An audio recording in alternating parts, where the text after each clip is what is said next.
श्री शिवाय नमस्तुभ्यम। हर हर महादेव। हे भगवान शिव, इस वीडियो को जो भी सच्चे दिल से लाइक करें उसकी जन्म जन्मांतर की गरीबी को दूर कर देना। दोस्तों, मर जाना, लेकिन मुख्य द्वार पर भूलकर भी ऐसे जल मत छिड़कना जो हम आपको बताने जा रहे हैं। दोस्तों, मुख्य द्वार पर गलत तरीके से जल छिड़कने से घर बर्बाद हो जाता है और हो सके तो जब भी घर के मुख्य द्वार पर जल छिड़काव करें तब गणेश जी का यह मंत्र जरूर बोले, जो कि कुछ देर बाद हम आपको वीडियो में बता देंगे। और वीडियो में हम यह भी बताएंगे कि मंदिर में जो एक लोटा जल रखा जाता है उसका क्या करें। मंदिर का लोटा कैसा हो, पीतल का हो, तांबे का हो, और मंदिर में जो एक लोटा जल रखा होता है उस जल का हम क्या करें। कुछ लोग करते हैं गलती और बाद में पछताते हैं। ऐसी गलती आप कभी मत करना, नहीं तो कंगाल हो जाओगे, बर्बाद हो जाओगे। मंदिर में एक लोटा जल ऐसे कभी मत रखना। दोस्तों, कुछ लोग यहाँ पर ऐसे भी होंगे जो इस वीडियो को बीच में ही छोड़ देंगे। अगर इस वीडियो को आपको छोड़ देना ही है तो अभी छोड़ देना, परंतु गणेश जी भगवान का अपमान मत करना वीडियो को अधूरा छोड़कर। इसलिए आपको घर के मुख्य द्वार पर जल कैसे छिड़कना है इस कार्यविधि को पूरा ही देखें। आधा अधूरा देखने से समझ लेना आप भगवान का अपमान कर रहे हैं। दोस्तों, बहुत समय से आप लोगों के प्रश्न आ रहे हैं कि मुख्य द्वार पर जल छिड़कने का सही समय क्या होता है और सही विधि क्या होती है। किस समय हमें जल छिड़कना चाहिए और क्या मुख्य द्वार पर जल छिड़कने के लिए स्नान करना आवश्यक है या बिना स्नान किए भी मुख्य द्वार पर जल का छिड़काव किया जा सकता है। झाड़ू लगाने से पहले या फिर झाड़ू लगाने के बाद जल छिड़कना चाहिए। और एक और प्रश्न आया है कि क्या पीरियड्स में हम अपने घर के मुख्य द्वार पर जल का छिड़काव कर सकते हैं या मुख्य द्वार पर दीपदान कर सकते हैं। और जल से ही जुड़ा हुआ एक और प्रश्न है आपका कि मंदिर में जो प्रतिदिन हम एक लोटा जल रखते हैं, जल का हमें क्या करना चाहिए, किस प्रकार प्रयोग करना चाहिए। क्या हम उसे खाने में प्रयोग कर सकते हैं या फिर हम किसी पौधे में डाल सकते हैं। उस जल का उपयोग किस प्रकार से होना चाहिए। और कुछ लोगों का कहना यह है कि जब हम मुख्य द्वार पर जल छिड़कते हैं तो घर के अंदर की तरफ से जल छिड़के या घर के बाहर की तरफ से जल का छिड़काव करें। इसके बारे में कई लोग शंका में है। आज यह शंका भी दूर हो जाएगी और मुख्य द्वार पर जल छिड़कने से संबंधित आपका अगला प्रश्न है कि कई ऐसे लोग हैं जो कि फ्लैट में रहते हैं, कुछ ऐसे लोग हैं जो कि किराए के मकान में रहते हैं, एक ही कमरे में रहते हैं, तो उन्हें अपने घर पर मुख्य द्वार पर दीपदान किस प्रकार से करना चाहिए, जल कहां छिड़कना चाहिए। मतलब इस जगह को मुख्य द्वार मानकर वहां पर मुख्य द्वार से जुड़े हुए उपाय करें। तो आज की वीडियो पूरी तरह से आपके प्रश्नों पर ही आधारित है। मुख्य द्वार पर जल छिड़कने का सही समय क्या होता है और सही विधि क्या होती है। तो देखिए, अगर आप मुख्य द्वार पर जल छिड़कते हैं तो आपको ध्यान रखना है कि जल आप एक दिन पहले ही, मतलब रात को सोने से पहले, एक बात में कोई भी आप बॉर्डर ले सकते हैं। जैसे कि आप एक तांबे का भी पात्र ले सकते हैं। तांबे का ना हो तो आप पीतल का ले सकते हैं, स्टील का ले सकते हैं, चांदी का ले सकते हैं। जो भी पात्र आपके पास उपलब्ध हो, एक लोटे में थोड़ा सा गंगा जल डाल दीजिए और उसके ऊपर शुद्ध जल भर दीजिए। और हाँ, गंगा जल न हो तो भी परेशान होने की आवश्यकता नहीं है। सिर्फ शुद्ध जल से भी आप पात्र को भर सकते हैं और उस जल से भरे पात्र को अपने घर की रसोई में रख दीजिए। अब जैसे कि आप अगले दिन सुबह उठकर इस जल का छिड़काव अपने घर के मुख्य द्वार पर करेंगे। अब बहुत से भक्तों के प्रश्न आए हैं कि क्या हम स्नान से पहले यह जल छिड़क सकते हैं या फिर स्नान करना आवश्यक है। देखिए, मुख्य द्वार पर जो सुबह सवेरे सबसे पहले जल छिड़का जाता है, जैसे कि जो रसोई में रखा हुआ जल होता है, यह एक तरीके से उपाय के तौर पर किया जाता है। दोस्तों, घर में किसी भी प्रकार की परेशानी हो, किसी भी प्रकार के दुख दर्द रहता हो, गरीबी हो या फिर कलह क्लेश बहुत अधिक रहता है, मतलब किसी भी प्रकार की नकारात्मक ऊर्जा से आप परेशान हैं, बहुत समय से परेशानियों में ही गिरे हुए हैं, तो ऐसे में घर की रसोई में रखा जाता है और यही घर के मुख्य द्वार पर सुबह उठकर छिड़का जाता है। इस जल के छिड़काव से आपके घर की कोई भी परेशानी हो बहुत शीघ्र समाप्त हो जाती है। इस उपाय को करने से आपके घर में सुख समृद्धि भी आती है, कलह क्लेश से भी मुक्ति मिलती है, बीमारियों से भी मुक्ति मिलती है। मतलब देखिए, किसी भी प्रकार की मांग परेशानी हो, शारीरिक परेशानी हो, आर्थिक तंगी हो, या आपके घर में कोई वास्तु दोष हो, किसी भी प्रकार का ग्रह दोष हो, जैसे कि कई बार ऐसा होता है कि कई लोगों के ऊपर कई प्रकार के बुरे ग्रह दोषों का प्रभाव होता है, जिसकी वजह से घर में परेशानियां हमेशा बनी रहती है। तो ग्रह दोषों के प्रभाव से भी आपको मुक्ति मिलती है, वास्तु दोष और पितृ दोष भी समाप्त होता है। इसके साथ ही जैसे कि बहुत से लोगों के प्रश्न होते हैं कि उनके ऊपर किसी ने कुछ कर करा दिया है, उनके परिवार में किसी भी प्रकार की पहले कोई परेशानी नहीं थी, लेकिन अभी कुछ समय से परेशानियां लगातार आती ही जा रही है और कोई रास्ता नहीं मिल रहा है परेशानी से निकालने का। तो किसी के भी किए कराए तंत्र मंत्र का प्रभाव हो, किसी की बुरी नजर का प्रभाव हो, तो भी आपके इस उपाय से, मतलब इसे एक लोटा जल से, आपकी परेशानी स्वतः ही कुछ दिनों में समाप्त हो जाती है। तो यह घर की सभी परेशानियों से मुक्ति पाने का रामबाण और सबसे सरल, सबसे आसान उपाय हो आता है, जो हमारे शास्त्रों में वर्णित है। तो आप अपने घर की रसोई में एक लोटा जल रखें, रात में भरकर, और प्रातः काल जल्दी उठकर उसी जल से अपने घर के मुख्य द्वार पर छिड़काव कीजिए। आप जैसे कि बहुत से लोगों के प्रश्न आते हैं कि यह जल हमें किस समय अपने घर के मुख्य द्वार पर छिड़कना चाहिए, तो देखिए, सुबह सूर्योदय होने से पहले इस जल का छिड़काव आपके घर के मुख्य द्वार पर हो जाना चाहिए। आप चाहे इसके बाद आप शुद्ध जल से, मतलब किसी भी दूसरे जल से अपने घर के मुख्य द्वार को धोते हैं तो कोई समस्या नहीं है, लेकिन इस जल का छिड़काव घर के मुख्य द्वार पर सूर्योदय होने से पहले हो जाना चाहिए। अब दोस्तों, जैसे आपका अगला प्रश्न है कि क्या हमें स्नान करके इस जल का छिड़काव अपने घर के मुख्य द्वार पर करना चाहिए या फिर बिना स्नान किए भी कर सकते हैं। देखिए, ये जो हम जान छिड़कते हैं, मतलब यह एक उपाय होता है, तो इसे हम स्नान करने के बाद नहीं करते हैं। सुबह जल्दी उठते हैं और उठकर सबसे पहले घर की रसोई में जाएंगे, उसके बाद उस जल को लेकर आप घर के मुख्य द्वार पर जाएंगे। मुख्य द्वार खोलकर, मतलब मैन गेट खोल दी, और उसके बाद मुख्य द्वार पर इसी जल का 6 दादी जी छिड़काव कर दीजिए। और जल का छिड़काव करते समय अपने पितरों का ध्यान कीजिए, माँ लक्ष्मी का ध्यान कीजिए, क्योंकि कहा जाता है कि सुबह सुबह माँ लक्ष्मी प्रत्येक द्वार पर आती है, सबके द्वार पर आती है। जिनके भी द्वार खुले होते हैं, जिनके घर में जल का छिड़काव मुख्य द्वार पर हुआ रहता है, उसके घर में प्रवेश का जाती है। तो महालक्ष्मी का अपने मन में ध्यान कीजिए और एक तरह से प्रार्थना कीजिए है, माँ लक्ष्मी आप मेरे घर में प्रवेश करें, मैं आपका स्वागत करने के लिए तैयार हूँ। और इसके बाद अपने पितरों का ध्यान कीजिए, क्योंकि हमारे घर की दहलीज होती है, वहीं पर पितरों का वास माना जाता है। तो जवाब दहलीज पर जल के छींटे देते हैं तो आपके मित्र बहुत प्रसन्न हो जाते हैं और उनका आशीर्वाद भी आपको प्राप्त होता है। तो सुबह जो आप जल छिड़के, इसके लिए स्नान करने की आवश्यकता नहीं है, बिना स्नान किए भी कर सकते हैं। दोस्तों, वीडियो में आगे बढ़ने से पहले आपसे छोटा सा निवेदन है कि कमेंट बॉक्स में जय मां लक्ष्मी अवश्य लिखें। महालक्ष्मी जी का जो भी भक्त इस वीडियो को देख रहा है, उसके घर में सुख समृद्धि आए, उसके घर में कोई भी परेशानी नहीं आए और पूरा परिवार सुख शांति से अपना जीवन यापन करें। दोस्तों, अगर तुम में से कोई महालक्ष्मी जी को मानता है, तो अगर सच में ही भक्त हैं, आप इस वीडियो को लाइक करें, कमेंट बॉक्स में एक बार जाए महालक्ष्मी लिख देना और उसके मन में जो भी मनोकामना है वह पूरी कर देना। अब दोस्तों, आपका अगला प्रश्न है कि क्या झाड़ू लगाने के बाद हमें जल का छिड़काव करना चाहिए या फिर झाड़ू लगाने से पहले भी जल का छिड़काव कर सकते हैं।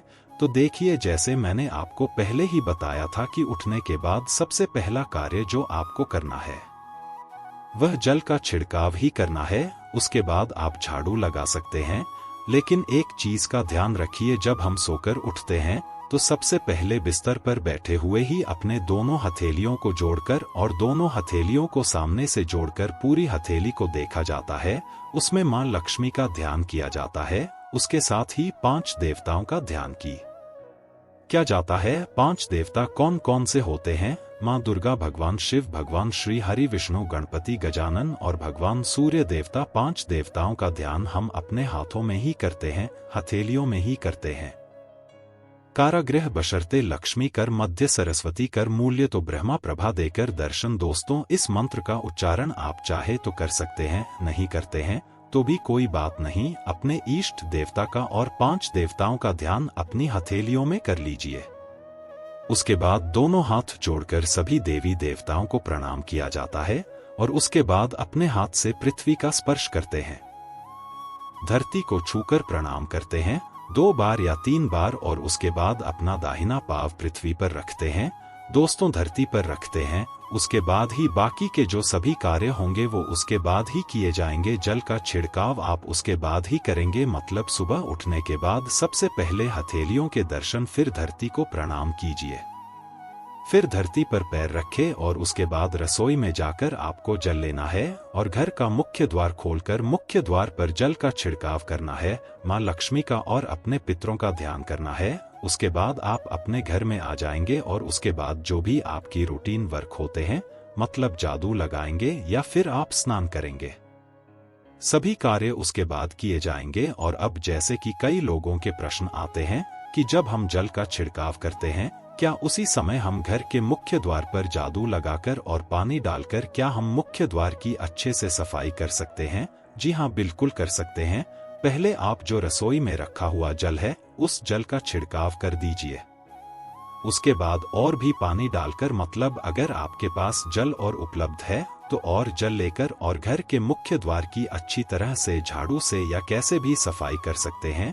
और कई लोगों के प्रश्न आए हैं कि हम किसी फ्लैट में रहते हैं या फिर किसी ऐसे कमरे में रहते हैं, किराए के कमरे में, कि हमारे पास एक ही कमरा है, तो हम जल का छिड़काव या फिर दान कहां पर करें, जिसे हम अपना मुख्य द्वार माने। देखिए, जो आपका अपना कमरा है या फिर जो फ्लैट है आपका, जहां पर आपका नेम प्लेट लगा हुआ है, आप उसी स्थान पर दीप दान करेंगे और उसी स्थान पर आपको जल का छिड़काव करना है। मतलब जहां पर अगर एक ही कमरे का मकान है तो आपके कमरे का दरवाजा है, वहीं पर आपको थोड़ा सा जल छिड़कना है और वहीं पर आप दीप दान भी करेंगे। जो कि मुख्य द्वार से जुड़े हुए उपाय होते हैं वो आप अपने घर के, मतलब जो अपना कमरा है उसके बिल्कुल दरवाजे के पास ही करेंगे। और आपका अगला प्रश्न है कि क्या पीरियड में हम अपने घर के मुख्य द्वार पर जल का छिड़काव कर सकते हैं, दीप दान कर सकते हैं? देखिए, जल का छिड़काव करने के लिए पीरियड हो या न हो उससे कोई फर्क नहीं, बड़ी दादा जल का छिड़काव कर सकते हैं। रही बात दीपदान की, तो दीपदान देखिए कार्मिक पूजा में आ जाता है और कार्मिक पूजा हम बिना शुद्ध हुए नहीं कर सकते हैं, मतलब पीरियड समाप्त होने के बाद ही आप कर सकते हैं। दोस्तों, बाकी जल का छिड़काव आप कभी भी कर सकते हैं, पीरियड्स में भी कर सकते हैं, कोई समस्या नहीं है। और अब आपका प्रश्न है कि क्या मंदिर में जो हम जल रखते हैं रखना जरूरी है, और अगर हम रखते हैं दोष जल का क्या करें? देखिए, मंदिर में जल रखना बहुत आवश्यक है। जल एक ऐसी चीज होती है जिसमें सभी प्रकार की जो एलर्जी होती है ऑब्जर्व हो जाती है। तो जो हम पूजा पाठ करते हैं, मंत्रों का जप करते हैं या वहां पर प्रार्थना करते हैं, जो भी हमारे अपने मन की काम भी कहते हैं भगवान से, तो सभी चीजें उस जल में समाहित हो जाती है। इसलिए पूजा करने से पहले घर के मंदिर में 1 लोटा जल रखा जाता है और उसके बाद दीपदान, मतलब एक दीपक प्रज्वलित कर दिया जाता है। यह अग्नि और जल का एक तरह से बैलेंस भी हो जाता है और इसलिए शास्त्रों के अनुसार घर के मंदिर में 1 लोटा जल भी हमेशा होना चाहिए और दीपक भी प्रज्वलित करना चाहिए। तो अब इस जल का करना क्या चाहिए? देखिए, जब हम जल रखते हैं कि पूजा में रखते हैं, मतलब सुबह जो हम पूजा करते हैं, प्रातःकालीन पूजा, उस समय जल रखा जाता है और वह जल हम अगले दिन उठते हैं, मतलब जब आप अगले दिन पूजा करने जाते हैं, दोस्तों स्नान इत्यादि करने के बाद आप उस जल को उठाते हैं। सबसे पहले तो जल का प्रयोग सुन लीजिए, आप अपने घर के सारे कमरों में, मतलब पूरे घर में उस जल का छिड़काव करते हैं, तो इससे आपके घर का शुद्धिकरण हो जाता है, क्योंकि वह बहुत ही पॉजिटिव एनर्जी से भरा हुआ जल होता है। इससे कई बीमारी स्वतः ही दूर हो जाती है। उस जल का छिड़काव करने से किसी भी प्रकार की नकारात्मक ऊर्जा का प्रवेश आपके घर में नहीं होता। किसी भी प्रकार की परेशानी आपके घर में हो, अगर आप नियमित तौर पर उस जल का छिड़काव करें अपने घर में, तो निश्चित ही आप परेशानियों से मुक्ति पा जाते हैं।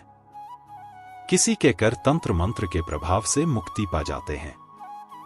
दूसरा इसका उपाय आप कर सकते हैं, जैसे कि घर में कोई बीमार है तो आप इस जल को उस व्यक्ति को पीने के लिए दे सकते हैं, और यह जल इतना पावरफुल होता है कि इस जल को पीने से बॉडी से बड़ी बीमारियों से मतलब लंबी बीमारियों से भी धीरे धीरे राहत मिलने लग जाती है। कई बार होता है ना कि आप लोगों के प्रश्न आते हैं कि दवाई तो हम कर रहे हैं लेकिन दवाई हमें लगता ही नहीं है, दवाई का कोई प्रभाव ही देखने को नहीं मिलता। तो ऐसे में अगर दवाई के साथ साथ उस जल को पीने के लिए रोगी को दिया जाए, यानी मेडिसिन इसी पानी से अगर खाई जाए तो बहुत अच्छी दवाइयां काम करने लग जाती है।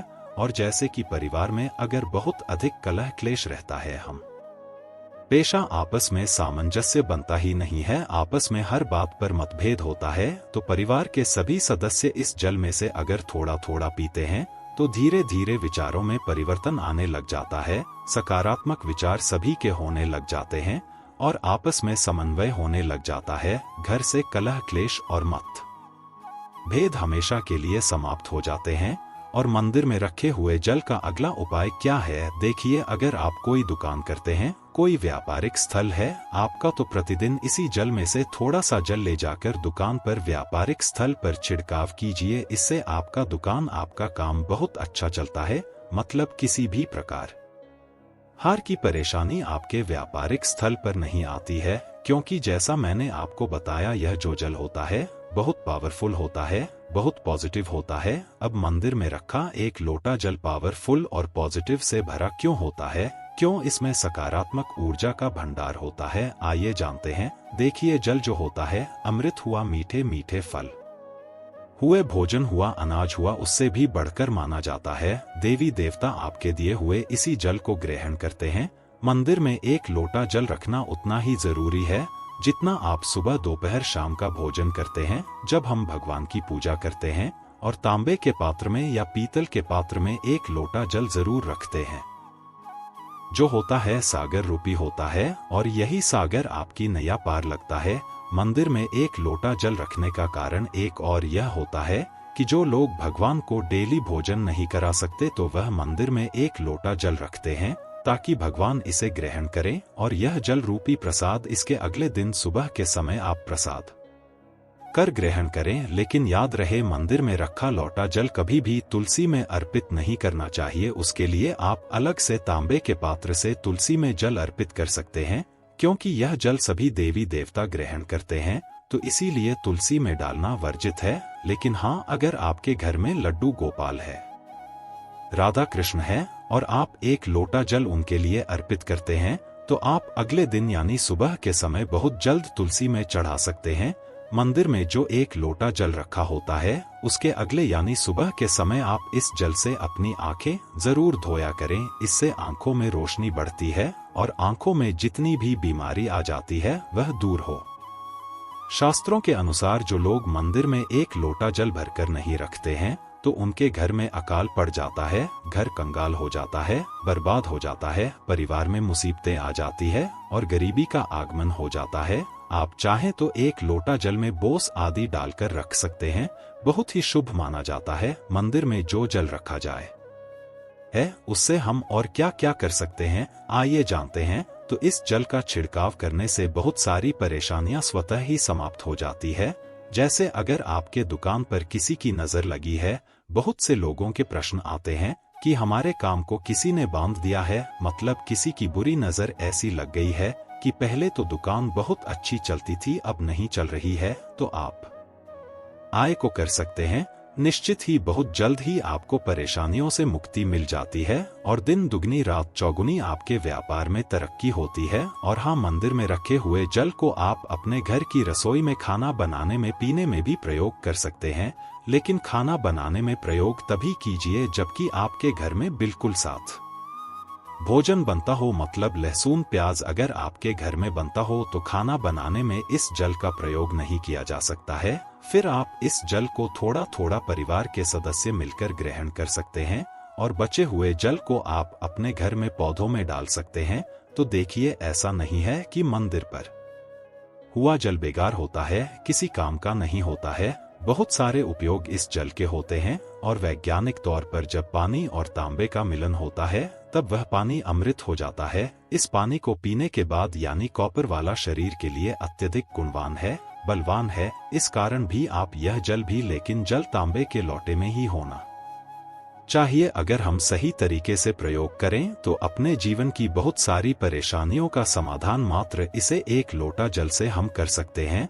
तो ध्यान रखिए कि मंत्रों से अभिमंत्रित जल बहुत महत्वपूर्ण होता है, बहुत शक्तिशाली होता है और हमारे घर के मंदिर पर रखा हुआ जल देवताओं का आशीर्वाद होता है, क्योंकि पूरे समय वह देवताओं के पास होता है।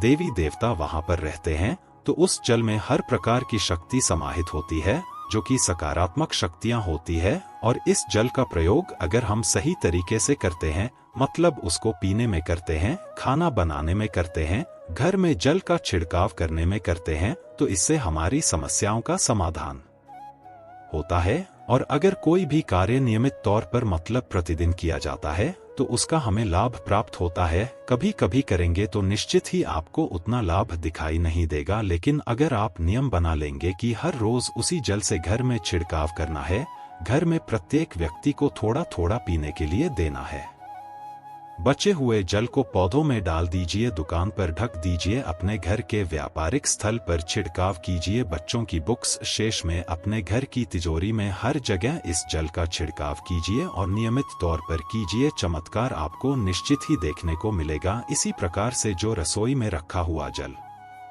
होता है उसका छिड़काव अपने घर के मुख्य द्वार पर कीजिए, तो इसका भी आपको लाभ बहुत ही शीघ्र दिखाई देगा। लेकिन इसे अपने रूटीन में शामिल करना होगा, प्रतिदिन नियम से यह कार्य करना होगा, तभी आपको लाभ देखने को मिलेंगे। और कई लोगों के प्रश्न आते हैं कि मंदिर पर जो रखा हुआ जल होता है, तो जब हम अगले दिन उठाते हैं तो उसे में कई बार कुछ चीजें भी आती जाती है, कोई कीड़े मकोड़े पड़ी दिए जाते हैं क्योंकि खुला होता है। तो क्या हम उसे ढक सकते हैं? जी हाँ, बिल्कुल ढक सकते हैं। जब आप पूजा करते हैं सुबह के समय, तो जब तक पूजा कर रहे हैं, जब तक मंत्रोच्चारण कर रहे हैं, तब तक जल खुला रखिए। और उसके बाद जैसे कि आप पूजा पर से उठते हैं तो उससे पहले जल को की प्लेट से या कटोरी से ढक दीजिए। फिर जब आप अगले दिन उस जल को उठाएंगे तो बिल्कुल शुद्ध और साफ सुथरा जल आपको मिलेगा और उस जल का प्रयोग आप अपने किसी भी कार्य में कर सकते हैं। और दोस्तों, आप जब भी घर के मुख्य द्वार पर जल छिड़काव करें तो गणेश जी भगवान का यह मंत्र जरूर बोले, ओम गणपत्ये नमः।